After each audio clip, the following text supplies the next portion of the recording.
would say my tone of voice is the same, but I would say my writing is probably a lot more confident nowadays. I think, as with any skill, the more you can sharpen it, the better it's going to get. And I think probably in my early writing days, I probably tried to lean too closely to each of the publications that I was writing for, rather than leaning into my own voice and writing in kind of an authentically me way.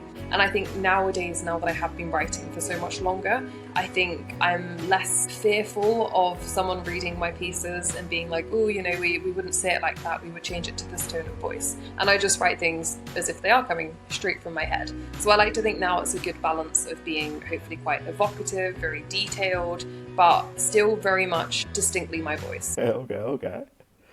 Well, Georgie, darling, welcome to the Pay Me in Plane Tickets podcast. You have pretty much the most beautiful introduction into this podcast, because it's pretty much going through a revamp, and now it turns into a much more of an editorial space. It's a much more discussion-led, investigative, just more conversational sort of platform for the travel community.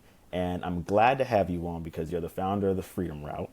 And I really just want to dive into your mission, your story, kind of your why this was sort of your journey into founding this whole venture, and how like travel even intertwines with it, how your story kind of intertwines with that. So welcome to the Pay Me in Plane Tickets podcast. Glad to have you on.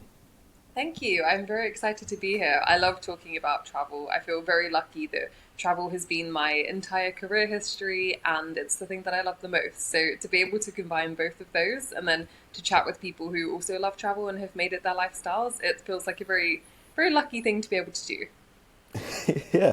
Now, beautiful name, the Freedom Route. Everybody is looking for some way, somehow, to find their own thing, to find their own freedom, and in a way, travel is that. And I think travel sort of dresses that very nicely. But being free, like, give me the breakdown of how this whole thing started for yourself.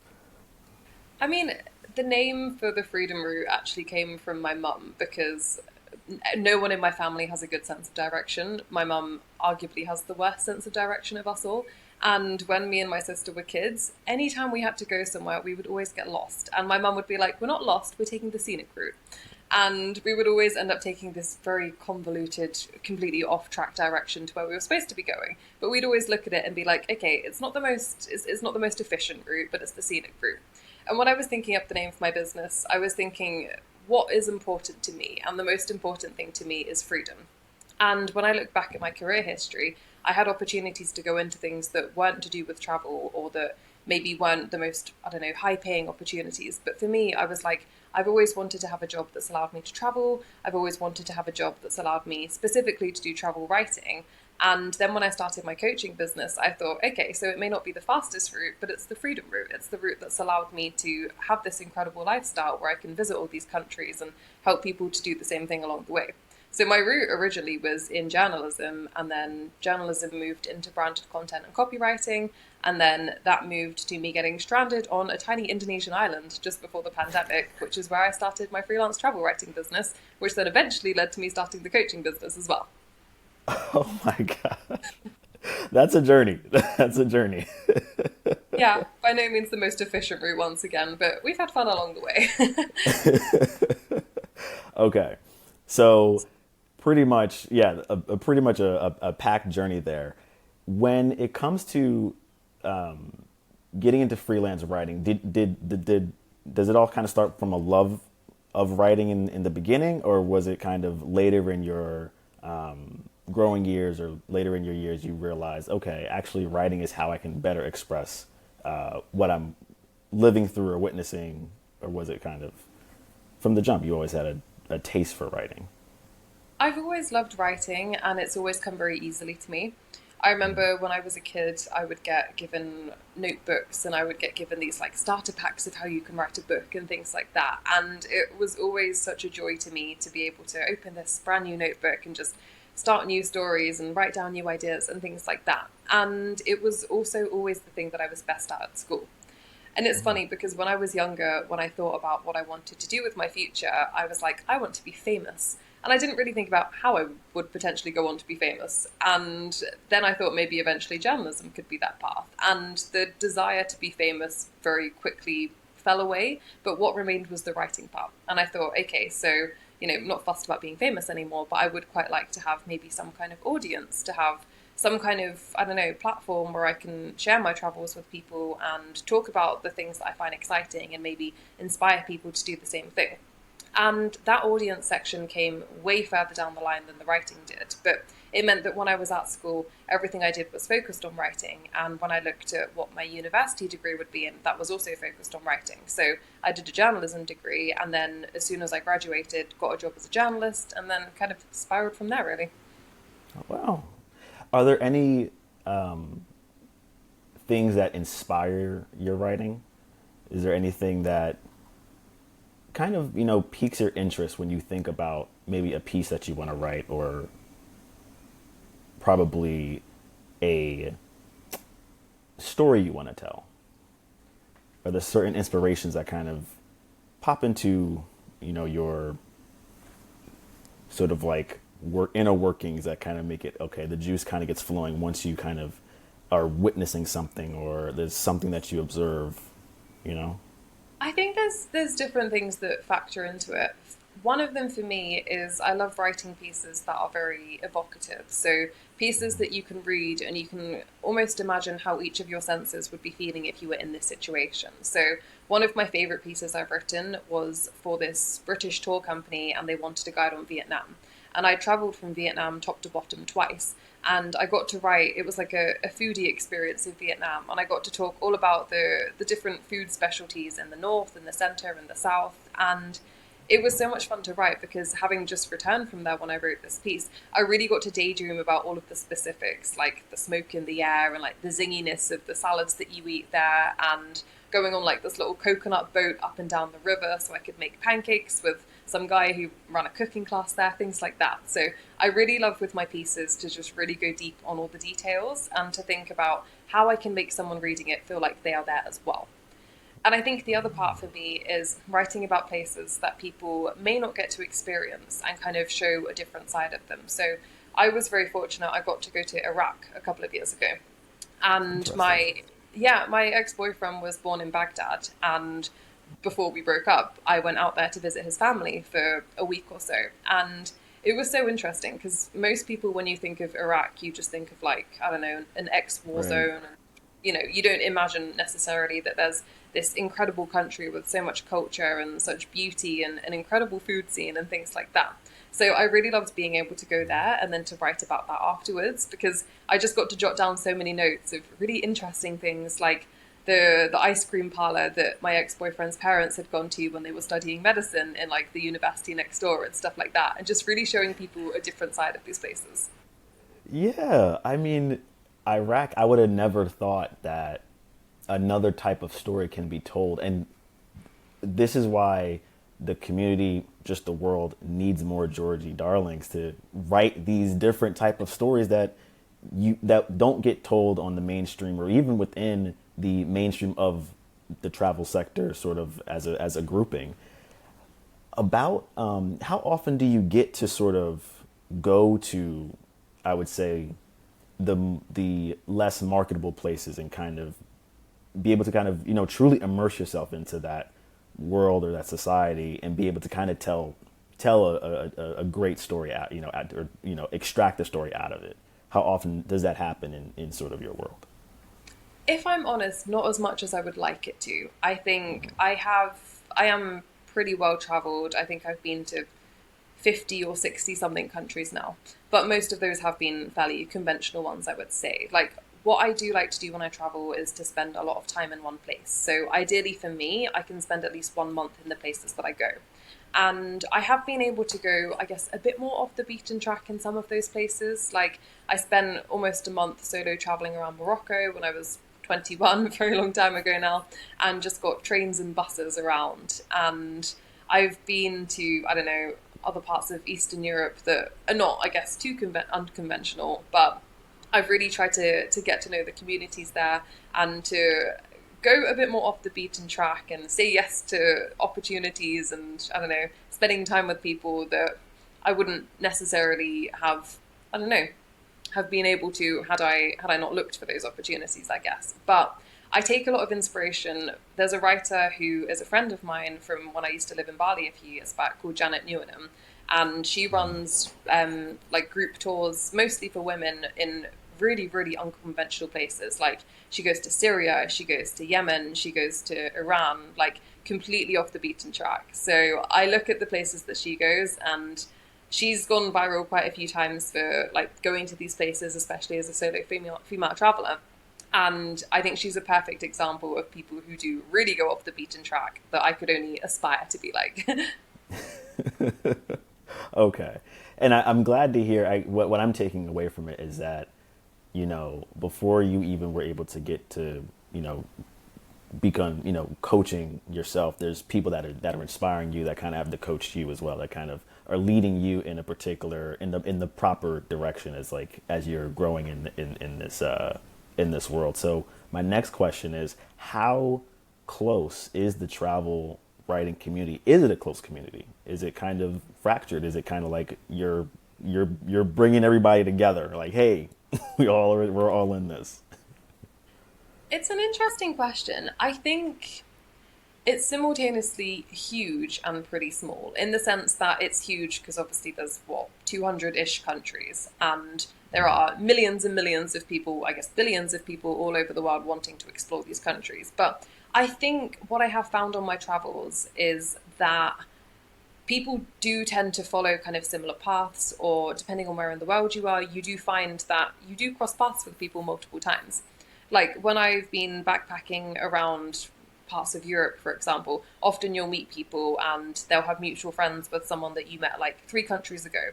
Or Southeast Asia, especially if you stay on the main backpacker trials, you can meet people in Thailand and then cross paths with them again in Vietnam, and then, I don't know, say hi to them at the airport in Malaysia or something like that. So on one hand, it's quite small if you do typically stay, I guess, on the beaten path. But I Okay. think when you go off the beaten path, I think you end up standing apart from the crowds in a way that's very interesting, because then you have that opportunity to talk about these places that are less well known and that less people get the opportunities to go to. And what I will say here is that as a white British traveller, I do have a huge amount of privilege, and especially passport privilege, I would say. And I think that has to be mentioned when it comes to like how big or how small the travel community is, because there is a huge amount of passport privilege involved in like where people are easily allowed to go, I think. Right. Being as visa free as you can does sort of, you know, soften the barrier of entry in the places that you're going. Definitely, yeah. Does no go on. I was just gonna say, like, I lived in Indonesia for a few years and made a lot of Indonesian friends, unsurprisingly. And just the differences that I noticed over time between places that I could go and either just get a visa on arrival, or places that I could just get into without having to apply for anything. It was crazy compared to a lot of my Indonesian friends who would need to apply for visas and send off like 3 months of bank statements and things like that as well. So Yeah. it was a very eye-opening thing, I think. Yeah, definitely. There are some countries where they really put you through the ringer in terms of what you God. need. Yeah, it's crazy. It's yeah, and I will say I do love if there is a privilege. Yeah, I definitely love the passport privilege as an American. Yeah, I feel very lucky. Yeah, like I mean, since Brexit, I think the British passport has slipped down the ranks a few, but in the grand scheme of things, it is still very, very easy, I think, for us to go most places, which is a huge privilege. Yeah, and you guys are the benefit of the trains. It's very well connected out there in Europe too. It is. It's so easy to get around Europe. I think, to be fair, that was probably what inspired my initial solo travels when I was young, because I started solo traveling when I was 20, when I was at university. And because the flights around Europe are so cheap, and then when you get to mainland Europe, the trains are effortless and cheap, and the buses are cheap. And I remember things like I flew to Poland for like $8. I flew to Slovakia for like $18 or something. And I would just plan my trips around Europe based on wherever was cheapest. And I got to go to some really amazing but really random places that way. Yeah, I feel like Europeans, they really can hit high country counts at a Yes. very young age for most of us. We're just like, man, that's a beautiful system that, beautifully that Europe kind of developed, and advertises it well, you know? Yeah, there's the joke as well across Europe that because some of the countries are so small and it takes such a little amount of time to cross them that like you could go to Belgium for breakfast and then you could cross them to France for lunch and then you could drive down to like I don't know Germany or something for dinner and you can hit so many countries literally in one day if you wanted to. You know what? That's an idea that I'm going to try. Yes. Truly influencing me right now. I think it could be a fun challenge. I feel like I have seen people on Instagram before being like, how many European countries can I hit in 24 hours? Right. Yeah, I think I would like to see that challenge actually. I don't know if I could do it, but I would like to, see somebody witness it and maybe I can give a little bit of a crack at it. Just Yeah, a teensy bit. I do like a fun challenge. I think I'd be up for it. Does do you normally, or actually how do I put this? Are you driven first by seeking a location, or are you more driven by a story that you're wanting to tell, or a story that you want to extract first? Or is it a bit of a balance of both? Is it, I want to explore this location and do your month and you've always dreamed to be maybe going to this destination? Or is it something that is really kind of eating at you to say like, no, there's a story here. There's something that needs to be told. And this is why I want to travel to this particular spot. And then maybe outside of that, I'm, exploring and, being able to sort of be a citizen of that place. Yeah, most of the time it's the first option. I'm very much a make it up as you go along kind of person in every area of my life. I And like that. occasionally I'll read a really interesting blog or article or I'll see something on the internet that makes me think, there's a story that's waiting to be unpacked here. But most of the time, I do just like to go to a place with completely fresh eyes. And usually, when I get to a new location, I'll do some kind of walking tour because, again, I have no sense of direction. So, very good for helping me to align myself within the greater area that I'm staying in. But then after that, I just really try and tune into what's going on around me. So I always have a note on the notes app on my phone, and I start a fresh note whenever I get to a new location. And then I just really write down any interesting details I hear. Like if I'm walking down the street and there's a band that's playing the same kind of music that you wouldn't usually hear, there and then, or if there's a way that the people in restaurants like greet you or something that's a bit unusual compared to what I would have back in the UK. Just like the small details like that. I like to jot all of them down. And then usually when I'm back home for the evening, I'll read through them a bit and start to do a bit of research to see what kind of stories there could be there, if there's things between the lines that I'm missing, just to kind of get a very well-rounded approach of what that place is like and what I could potentially unpack from being there for longer. Oh, interesting. Okay. Okay. And I like that. Yeah, you kind of, you still move to the beat of your own drum. And if there's a story to be told, you'll do it. But you're really there to kind of explore and almost naturally be shocked for whatever happens, in a Yeah. healthy way. Not to say, yeah. Yeah, it's always just been my approach to lead with curiosity. I think, and I learned this in the past from loads of different areas of life. I think if you try and force something, often it becomes a much more difficult process than it needs to be. And I have found in the past, if I've thought of something that I want to write about, but then actually it's not very feasible. I remember there was an article that I was commissioned to write years ago, and it was about wine tourism in Morocco. And it was dependent on having some very specific contacts there. And these people were basically impossible to get a hold of. And I was determined to write this piece, but in the end, it couldn't go ahead for a couple of reasons. But it kind of dampened my experience being in the country because I was so fixed on trying to get this story off the ground that I think I kind of closed my ears and my eyes to everything else that was going on there. So I think if I go in with like too strict requirements and I don't keep it nice and open minded, I actually think it can be to the detriment of my experience there. Oh, okay. So you have your own formula. You got your own secret formula. Somewhat. I guess it's not so secret anymore, but yeah, Previously secret. previously secret, but we'll keep it on the hush hush there. When you mentioned, being commissioned for stories, when we talk about the travel journalism sector, if that's probably a way to word it, do you believe it's growing or is it tightening? Maybe because there's less, I guess, organizations that are just operating in that space, or are you kind of seeing it more growing because of more independent writers who are building kind of a larger presence, kind of that desire, that need? I think the quantity is going down, but the quality is going up. I think Interesting. in the travel industry, especially post pandemic, people's budgets are smaller. I think nowadays, with the rise of AI and things like that, people are much more strict with what they will commission, and they want a lot more kind of first person led stuff that's very detailed, stuff that's written by someone who's there on the ground or who has experienced this thing firsthand. Because if you just want an article on, I don't know, 10 best places to go in Thailand, like AI can spit that out, or there'll be Right. millions, maybe not millions, but maybe hundreds of travel blogs that can tell you the same thing. And it's a lot of the time it is quite surface level.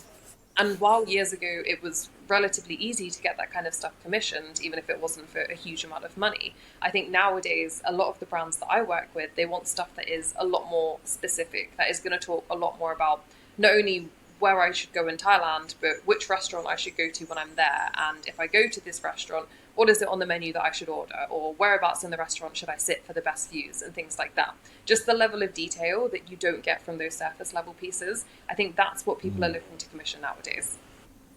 Oh, okay. So there's definitely it sounds like it's growing Mm, because there's more quality in its in what is being desired.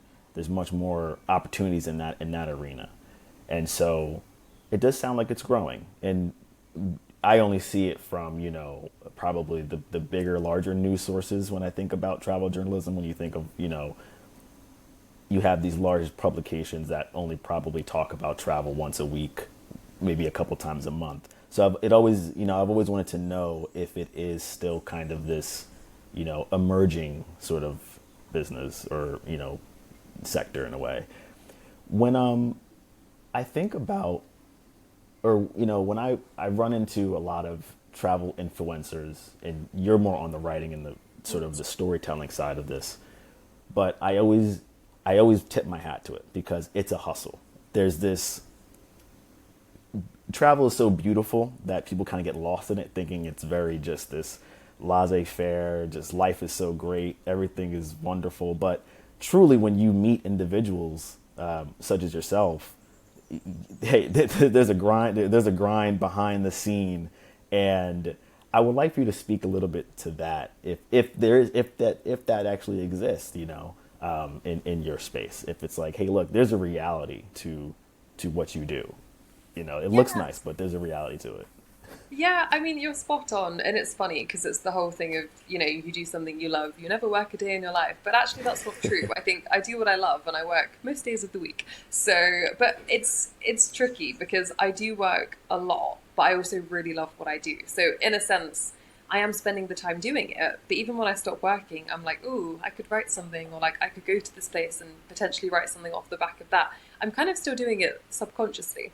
But I think regardless of industry, I guess, but when you have any kind of business of your own, it is a bit of a graft. Like because obviously not only are you responsible for delivering the work, but you're responsible for marketing it and doing all the operations and the behind the scenes stuff and the finances and everything. So regardless, I think, of whether it's travel influencing, travel writing, or I guess, so many other things, I think you do end up spending a lot of time doing it. And it's not just the kind of fun going to a nice restaurant, eating a good meal, and uploading a quick Instagram story about it. There is a lot of discussion, I think, in the travel journalism, and I imagine the travel influencing world as well. Because, for example, when you get to go on press trips as a travel writer, in theory, that sounds incredible. Like you're being paid to go on holiday. You get your flights covered, you get your accommodation, you get all of your excursions, your food, usually a lot of drinks and things as well. And it is amazing. But the downside of that, and it is a small downside, but a downside nonetheless, is that if you're going away for 5 days, then that's 5 days where you can't do any of the other stuff you would be doing on your business. Because press trip schedules are usually jam packed. You'll be up for breakfast at 7 a.m. and you'll get back to your room just before midnight, usually. So it means that you do just have to schedule things very carefully. You have to Yeah. make sure that you get everything done in those days that you're not on the press trip, that if you have any client calls, you're not taking them in that time. If you've got any articles that are due in that time, that you get them sent beforehand and things like that. So it is incredible. It's one of those career paths where when I tell people I'm a travel writer, they're like, oh, that's incredible. And I'm like, I feel like I should be a bit more bashful and be like, oh, it's not that good. But I do love it. I feel very lucky. There is nothing else I would rather do. And, you said it best. Look, if you're doing what you love, you'll never work a day in your life. But there is that reality that you mentioned. Like, so it almost sounds like well, there's one aspect of there's the press writing, where you're being invited to be somewhere and write a story about it or kind of captivate it in a different way. But it's almost like you're there, but you're not really experiencing it fully because in the back of your mind there's deadline, there's things you got to kind of get done. So you're just kind of like getting just like surface level, a surface level taste of it. But I guess there's more to travel writing than just the press. That's where kind of where you come in. You're like, look, I'll touch on those when I need to, but really what you're more interested in is the deeper dive stories where you can be somewhere for a month and tell your own story, and you have your own pressure, but it's coming from a different place in a way. Yeah, I'm quite lucky because nowadays I do a mix of travel journalism but also travel copywriting. So I work with hotels, I work with tour companies, and nowadays, touching on what we said before about the increase in content, those are the kind of people as well that do want more editorially led stuff. Because I think, we like to read that kind of content about interesting places and stuff like that. But brands also love to put that kind of content out because it humanizes them a bit. And if there's a tour company that can write 10 different articles about where each of their, I don't know, travel advisors have been recently, then people reading that content are going to feel more humanized towards the brand. They're probably going to have more trust in it and they'll be more likely to book it. So, a lot of the stuff that I do nowadays is that kind of writing as well, where I will work with these tour companies or these hotels to like captivate the kind of content or like the stories that they have in the past so that their audience can learn from them too. And that's quite nice because it's not overly commercial work. It still allows me to have that creativity.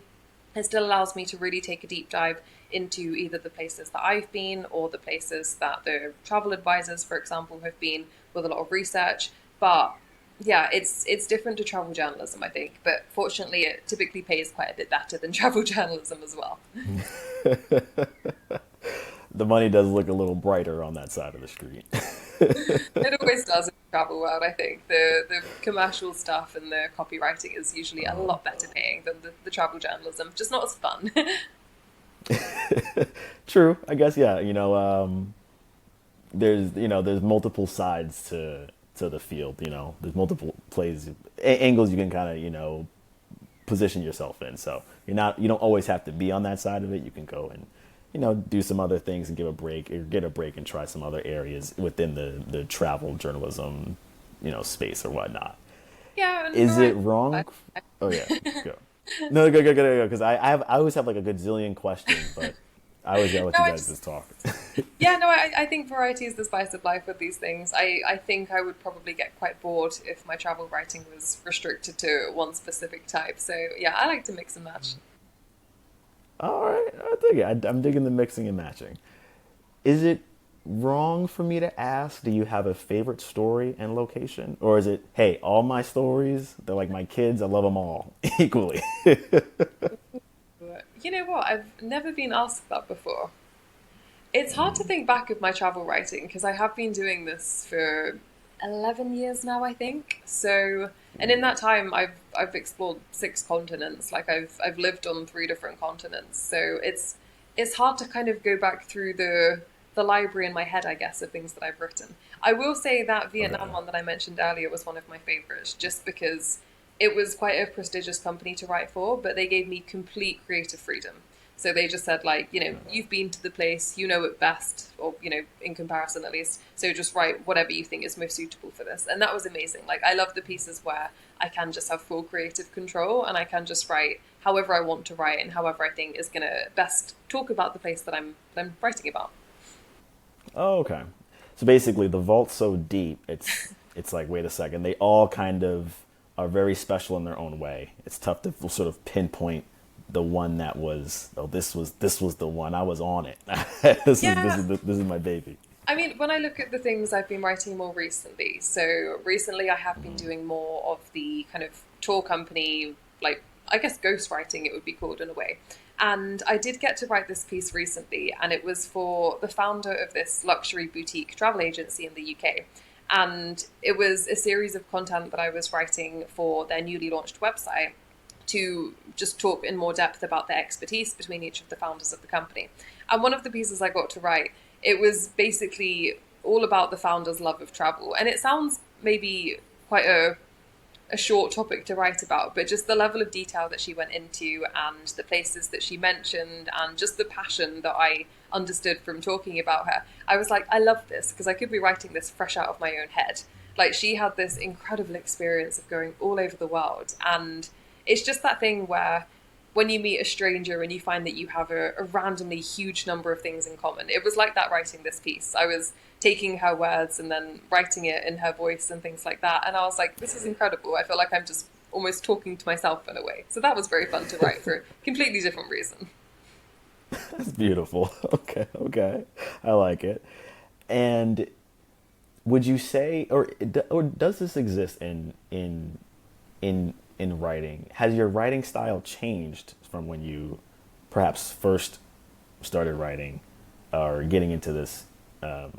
Yeah, first started writing. Has that style changed now when you look back at your older work or your previous way that you were approaching certain stories or certain positions? Has that now kind of evolved, or is it kind of the same? I would say my tone of voice is the same, but I would say my writing is probably a lot more confident nowadays. I think, as with any skill, the more you can sharpen it, the better it's going to get.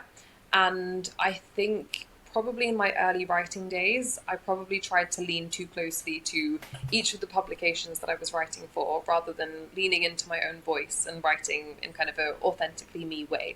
And I think nowadays, now that I have been writing for so much longer, I think I'm less fearful of someone reading my pieces and being like, oh, we wouldn't say it like that. We would change it to this tone of voice. And I just write things as if they are coming straight from my head. So I like to think now it's a good balance of being hopefully quite evocative, very detailed, but still very much distinctly my voice. Oh, I like that. So you're still keeping your voice, but it's now more, as you said, like evocative. It's a beautiful word, a beautiful way to put it. I then, I then think about the freedom route, right? So why found this, this venture? What is the hole that it's filling that you kind of said this needs to be out there? So it's funny because when I was living in Indonesia, I was there for 3.5 years in the end. And I did a lot of scuba diving because for the first 7 months of the pandemic, I was trapped on this tiny island called Gili Trawangan, which is like a 3 hour speedboat from mainland Bali. It's teeny tiny. You can cycle around it in 30 minutes. There's no cars, there's no motorized vehicles, there's no supermarket, there's no doctors. It's a tiny island. There wasn't a huge amount to do there, especially during the pandemic. So I got really into scuba diving. It became my pandemic hobby. And because Okay. there were no tourists, it meant that most of the dive shops there were very much like strapped for cash because they didn't have people coming in. And I think I was one of the few people who was just consistently hyper fixated on diving. So booking course after course and doing a few different specialties and going out like once or twice a week scuba diving.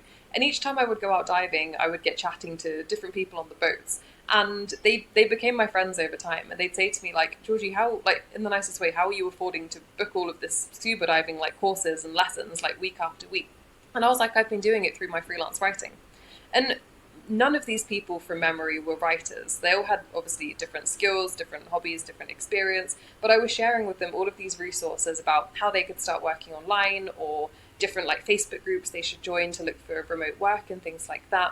And I was just doing all of this like just very casually without even thinking of it as any kind of business venture. And I remember I would like go to beach clubs on the weekend and I'd be sitting in the pool, like sipping margaritas, chatting to strangers about how they could start freelance writing and things like that. And then fast forward maybe 6 months, I moved back to mainland Bali and I hired a business coach to help me start a hotel copywriting agency. And we had maybe one or two calls talking about hotel copywriting. And I just mentioned off the cuff that I'd been helping all of these different people get into writing.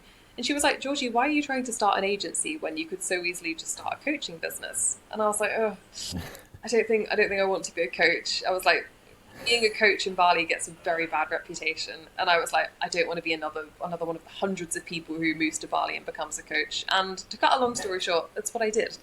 But it was it was arguably the most satisfying thing that I've done in my career, because what I really love about the coaching is that I started it because I grew my freelance writing business, I would say probably to the ceiling of what I could earn without having to spend more time, because time freedom for me has always been a really important thing.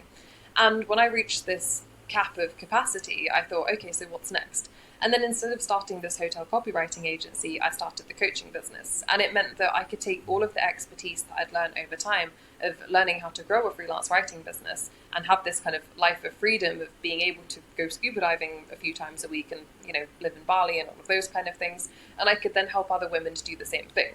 And it just meant that I had this growing audience of female freelance writers who were like, Georgie, I want to be, I don't know, scuba diving or living in Bali or even just spending more time with family or having different hobbies, things like that.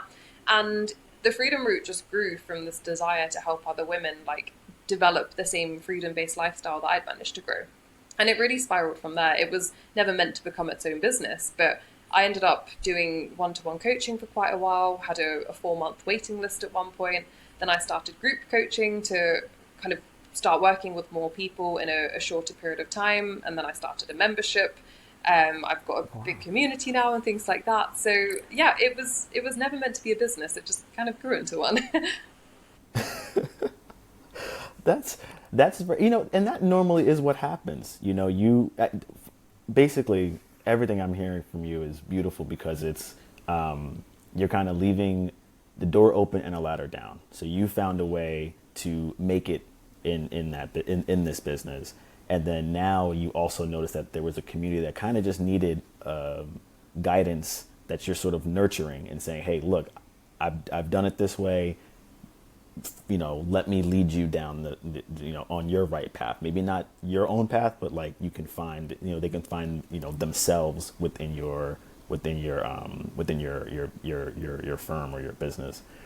And as you're doing this, have you kind of evolved in any way now that you're sort of leading a community? It's a little bit different than like just sort of writing anything and everything, but like, is it a little bit, are you kind of seeing yourself evolve in new ways now? Like, oh wow, now that you're, becoming kind of this leader or this sort of like, guiding light for a large swarm of people.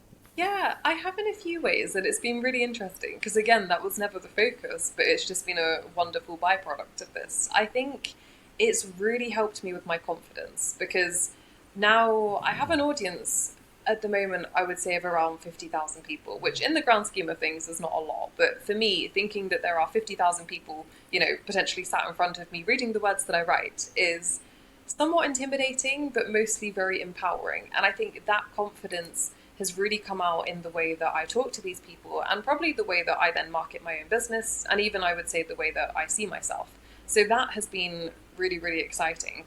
I think it's also given me a much bigger push to take these opportunities, because when I look at the opportunity cost, I think of me taking the slow path to grow my business because I didn't really have any guidance along the way. I just kind of made it up as I went along. Then I think I've looked at the results that, for example, my coaching clients have got. And I think, like, in a way, the more I can market myself, the more people that I can help with this, then the more women are able to grow these freedom-based businesses.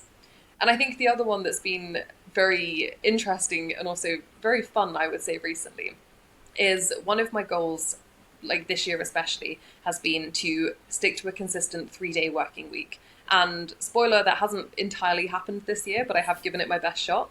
But a lot of the work that I've been doing with coaching clients recently is helping them kind of refine their business operations and get things more streamlined and bring back more time freedom into their lives. And my business coach was saying to me, like, Georgie, if you're helping other women to do this, you should also be doing it inside your own business. You should be making sure that you are sticking to that 3 days. You should be making sure that you're spending those other 2 working days, like doing the fun things, doing the things that you're helping other people to do. And she's like, the more fun stuff you can do inside your own life, then the more like A, satisfying that's going to feel, but B, it's going to give you more credibility because it's going to show people it actually is possible. So that's been a really nice development, I would say, especially over the last year. Like, I've made so much more of a concentrated effort to pick up new hobbies and interests, like going to painting classes and language lessons and trying different sports and, like, I don't know, 2 p.m. workout classes and stuff, and just living more of the freedom lifestyle that I want to have, because by doing that, I'm going to show other people that it is also very possible.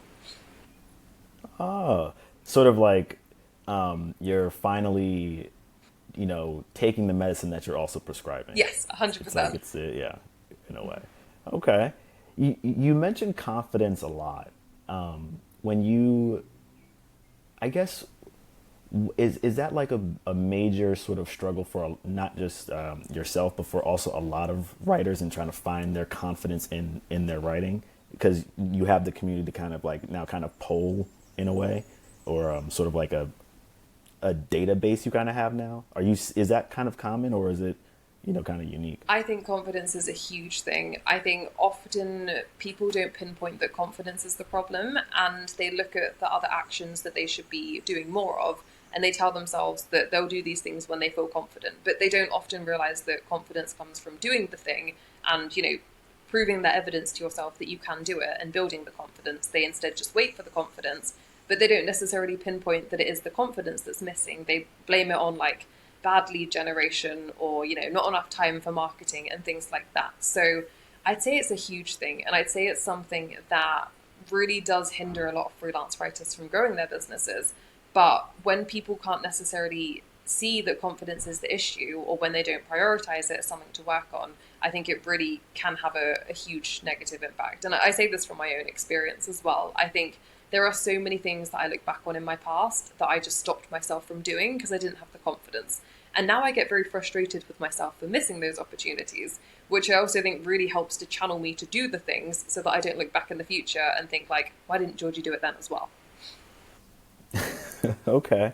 All right. Basically, it is a common occurrence, and it's something that can plague a lot of writers, but there is a solution. It's not hopeless.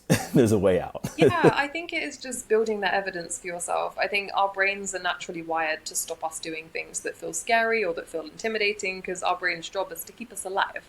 And I think when you are doing something for the first time or even the first 5 times, it's going to feel scary and your brain is going to show you all of these different reasons why it's not going to work. But I think if you can kind of flip that around on your head, which is what I try and do nowadays, and think, what is the best case scenario from this? If I do this, what is the best possible outcome? It's a way to try and trick your brain into thinking, actually, this is exciting. This may be intimidating, but we're going to channel this as excitement rather than anxiety. Beautifully. Wonderfully said. Wonderfully said. I like that. Let's go with confidence over anxiety, but sometimes you have to be in that anxious state to, draw out your own confidence in a way. Definitely. Yeah. What's next for you, Georgie? What's something that you're sort of aspiring to sort of accomplish, or something that's on the horizon? Maybe just even if it's just for yourself or even for your company. It's funny that we talk about this immediately after confidence because that ties completely into what I'm doing next. So I've wanted to run kind of in-person events and writing retreats and things like that for years. I know deep down that I could hold some really amazing events, and I've held so many online events and have done most of them single-handedly, and they've, touch wood, all gone very well. But doing in-person events and like freelance writing getaways and things feels terrifying to me. So January, I'm hosting one. You're leaning into the fear. Yeah, I'm trying to. I was getting frustrated myself the other day because I told myself I would do it this year. This year has been manic for so many reasons and did not happen. And then the other day when I was at the gym, I have all of my best ideas at the gym, and I was thinking this is so annoying because now I have to wait until next high season, which in Portugal where I live is going to be, maybe May or June next year. And then I was like, no, because high season is really far away. And also, why not do something in low season? Everyone wants to escape England in January and February. Portugal down south gets like over 300 days of sunshine per year. So it's still a potential gamble, but more likely to be warmer than the UK. The bar is very low. And I was like, why not just do one then? It feels like less pressure. It feels like a lower entry point. I spoke to my business coach and realized that a lot of my fear was if I potentially lost money from it. But then I was like, if I just accept and acknowledge that and realize that even if I don't make a profit, even if I just break even, if I do lose a little bit of money, as long as I can do it in a controlled way and I can soak that up as a business cost and accept it, then it's not the end of the world. The sky is not going to fall in. And then that is going to be the nice jumpstart for me to hopefully host bigger events and more retreats and co-living getaways and things next summer and onwards. But I just need to do it. Got it. You got to take that first step. That's happening in January, and that's kind of going to open up like Pandora's box for all the other sort of avenues that you're looking to sort of lean into or even give it a try. Yeah, exactly. Like the first online event that I did, I put it off for about a year, I think. And I did it and I was terrified when I did it, but it went really well. And afterwards, I just looked at myself and I was like, why did you put this off for 12 months? And I don't want to continue doing the same thing with these like co-living retreats. So I just have to do it before I feel ready to do it. And, none of this is life or death. Worst case scenario, it doesn't go well and I learned something from it. True. Right. See, you just got to do it. You got to go for it. Don't think about it too much. Yeah, exactly. And it's never as bad as I think as we like to sort of play it in our heads. It's never as that that scenario never Exactly. comes to pass. Yeah, that's the thing. Can I give you a little bit of pop quiz? Yeah? Because I know you got to run. So we have Pay Me in Plane Tickets pop quiz for you. So let's see where you land. Okay, I'll give it my All best right. shot. Now we know if you had to be paid in plane tickets, which airline are you choosing? Ooh, Singapore Airlines. Ooh, okay, all right, all right. They've come up a few times. They come up a few times. Yeah, very, very Mostly comfortable. everybody goes for Emirates. Emirates would be a good shout as well, to be fair. Or Qatar. I know Yeah. they go to a lot of good places, and I want to try their like Q suites at some point as well. At some point in the future. True, true. I can go with that. I can go with that. I'm on the same page as you. Uh, Airbnb or hotel? Airbnb, I would say. I love the Okay. uniqueness of Airbnbs, and I find that you get some really fun Airbnbs in places where hotels may not be as prominent. True. When you do travel, do you have a particular credit card or debit card that you're using for points or miles, or you just cash? You're off the grid. I have two. I mean, in the UK, we don't have anywhere near the incredible ones that you guys get in the US, but I have an American Express, which I use when I book things in pounds. And then I have a Revolut card, which is literally half as good in terms of points and mileage. And that one I can use when I'm in Euro or USD based basis, I think. Got it. Um, Basically, you guys have the train system, very effective travel system, and we just have the debt products. Yeah, yeah. I mean, I look at my American friends and I see that they're like, oh, I'm flying to all of these places and it's just using my points. And I do get very, very jealous, I must admit. They do come in handy at times, I will say. When you do board a flight, is it a aisle, middle, or window seat? Always window. I cannot sleep on planes despite taking plenty of them per year. And I like to just sit down and get comfortable. I don't like people having to be like, excuse me, can I get past? You're the dreamer. They say the person who's next to the window is the dreamer. You Yeah, like to look out the window and just I like that. pontificate. Exactly. Yeah, just sit there and just accept my defeat until we get to the place where I actually want to be. Okay, I dig it. I dig it. We talked about the good things that travel has brought us. But do you have a traveling pet peeve?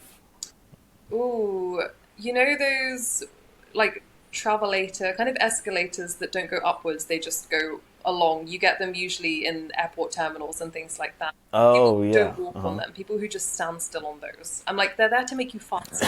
Like just walk. I never thought of that. Oh, I'm gonna have to add that to my list. I didn't think about that. I was gonna say You're the slow first one who walkers, brought that up. but I feel like slow walkers is just a generic pet peeve of mine, whereas like travel specific, it's the travelators where people don't walk. You sound like a New Yorker. we just we walk faster than cars at this point. Yeah, same as London. It's a habit that I have not lost despite leaving England almost 6 years ago now. I still walk at a London speed. Guilty as charged right here. Guilty as charged. I'm right with you. Okay. Last one. Where is your next flight to? My next flight is to. Actually, I have quite a few travels coming up next month. My next proper flight, I would say, is to Egypt for a scuba diving trip.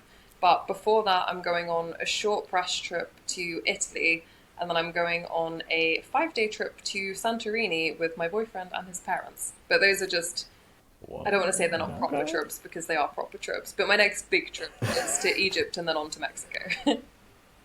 Oh wow. Okay. Egypt sounds lovely, but your whole lineup is beautiful. Yeah, It's admirable. I'm very lucky. It's going to be an exciting few months, I think.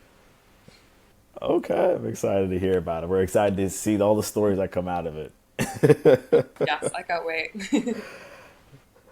Georgie, it has been a wonderful grace to have you on and sort of, share your story, share kind of your insights. And, as the founder of the Freedom Route, kind of also, you know, dive into what that community is bringing and kind of where it's going to be going in the future and kind of your vision for it and like how you're helping in the same sense. It's not just the P&L. There's also like this, very cordial mission forward sort of approach to it that I really do enjoy, and I'm glad that you were able to sort of dive into that on the podcast here. Thank you so much for having me on the show. It's been such a fun conversation. We did good. We did good.